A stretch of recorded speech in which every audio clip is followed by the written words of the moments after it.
Precious metal sellers just keep winning, even without spot-to-spot pricing. Silver just blasted through $90 an ounce for the first time ever, and gold is pushing higher toward $5,000. In 2025 alone, gold is up over 60%, and silver is up more than 150%. Moves like this don't come around often, and it's put investors who are already holding precious metals at the start of 2026 in a stronger position. Some investors are still holding. Others are saying, this is the moment I'm locking in gains. So which strategy is correct? Before you decide anything, you need to hear the full story. Before we begin, remember to like this video and subscribe for more economic updates. Many sellers picture the market this way. If I'm selling at my top, someone else must be buying at their bottom.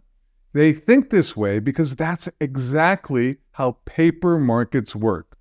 In paper markets, assets move from one investor to another investor. Your exit price is someone else's entry price. But with physical metals, that market doesn't work this way. When someone sells gold or silver bullion, there isn't always an investor on the other side of that transaction. When you sell, a liquidity provider steps in. They supply the cash. They take possession of the metal, and they hold that metal while they wait for the next investor to enter the market. That distinction matters. The liquidity provider is not buying to speculate. They're not buying to hold long term. They're buying to provide a bridge. And in markets like this, where prices have been moving quickly and many sellers are selling all at once, the bridge time takes longer. The resale holding times stretch. Risk increases. And buyback prices are hedged to account for that risk. As of the time of this recording, the silver spot price is $88.76. If you compare that to major retailers like JM Bullion, you'll see they're buying silver Canadian maple leafs for $80.76. And at Kitco, silver Austrian Philharmonics are being bought for $70.98. That's more than 20% below spot.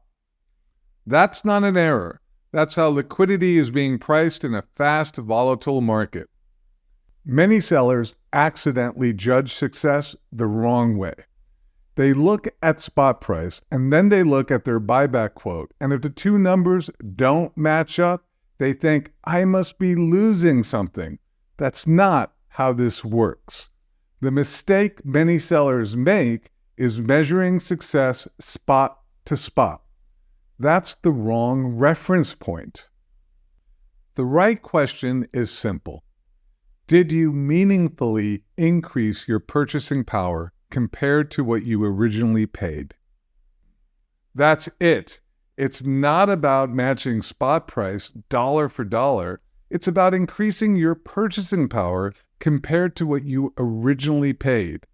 Prices tend to move closer to spot in more stable and consolidated markets where buyers and sellers are more balanced. But calm markets don't produce gains like 60 and 150% like we're seeing with gold and silver. Big moves increase volatility and change behavior. More people act at the same time. Behavior and volatility change liquidity. So if you're selling precious metals today, don't get caught up whether you timed the exact peak or if your sell price is identical to spot price. Get excited about outcomes. You didn't buy metals to trade daily. You bought them to protect and grow value. And if you're locking in gains right now, you're not missing out. You're capturing a win.